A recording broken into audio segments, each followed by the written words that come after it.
Les voies extrapyramidales jouent un rôle fondamental dans la modulation et la régulation du mouvement.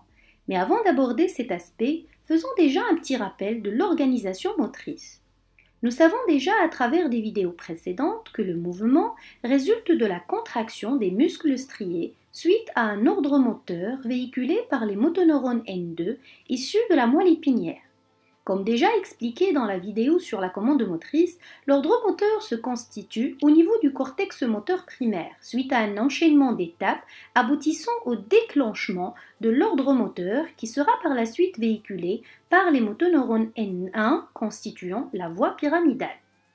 Le mouvement volontaire est sous l'influence de plusieurs structures qui assurent sa régulation, comme les noyaux gris centraux abordés en détail dans une vidéo précédente et qui interviennent par le biais des boucles motrices, ainsi que le cervelet et le système sensoriel, notamment visuel, vestibulaire et proprioceptif, qui apportent des informations essentielles pour guider le mouvement.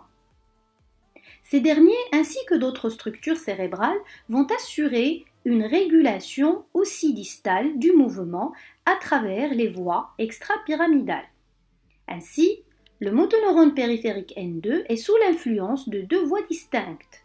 La voie pyramidale qui véhicule l'ordre moteur volontaire et réfléchi, et les voies dites extrapyramidales qui vont assurer une régulation du mouvement de façon automatique ou involontaire.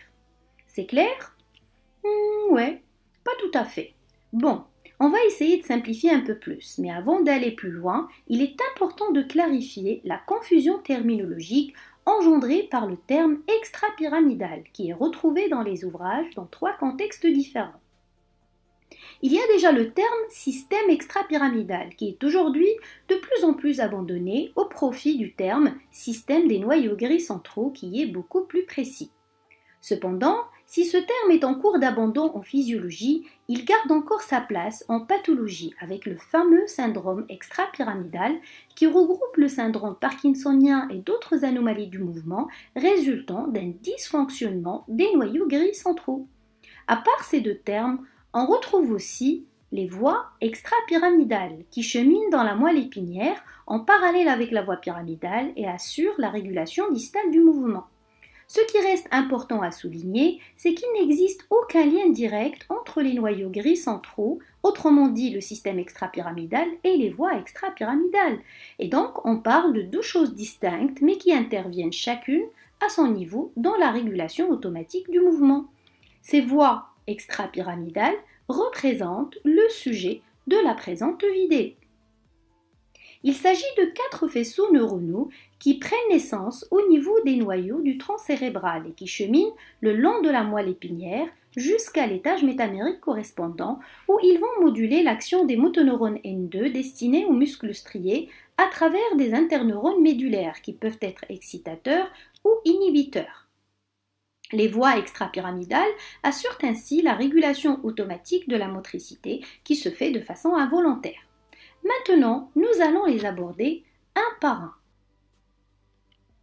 Commençons par le gros faisceau rubrospinal qui, comme son nom l'indique, trouve son origine au niveau du noyau rouge situé dans le mésencéphale. Ce noyau reçoit des afférences principalement du cervelet ainsi que des aires motrices supérieures et donne naissance au faisceau rubrospinal qui chemine dans le cordon ventromédian de la moelle épinière et module via des interneurones l'activité des N2 destinés aux muscles distaux des membres. Le faisceau rubrospinal transmet ainsi les informations issues du cervelet permettant la coordination motrice des extrémités de façon à ce que le mouvement soit plus précis dans son trajet et dans l'atteinte de sa cible.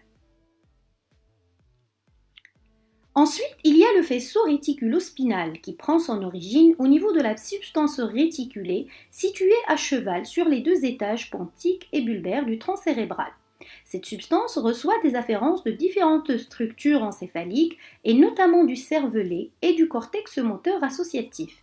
Elle donne naissance à différentes efférences, dont le faisceau réticulospinal qui chemine dans le cordon ventromédian de la moelle avec les autres voies extrapyramidales et module l'activité des motoneurones N2 destinés aux muscles axiaux du tronc, jouant ainsi un rôle fondamental dans le maintien du tonus axial et la lutte contre la gravité.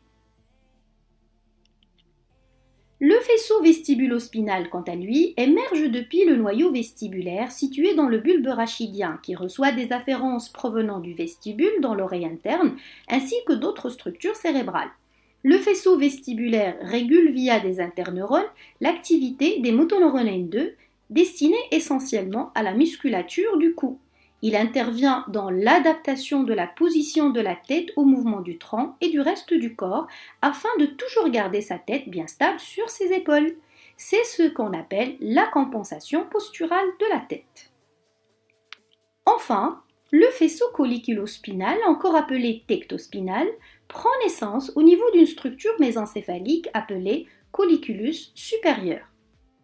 Ce dernier joue un rôle important dans la motricité oculaire que nous allons aborder plus en détail dans une prochaine vidéo. Le colliculus supérieur reçoit des informations depuis la rétine ainsi que d'autres structures cérébrales et donne naissance au faisceau colliculo-spinal qui va contrôler l'activité des muscles du cou de façon à harmoniser les mouvements de la tête à ceux des yeux. Cette action, connue sous le terme de coordination oculocéphalique, a pour principal objectif de maintenir une image visuelle stable sur la rétine. Voilà, c'est tout ce qu'il faut retenir à propos des voies extrapyramidales. N'oubliez pas de vous abonner à la chaîne et de partager la vidéo si vous en aimez le contenu. Et pour rester informé de nos activités, suivez-nous sur Neurocampus. À très bientôt!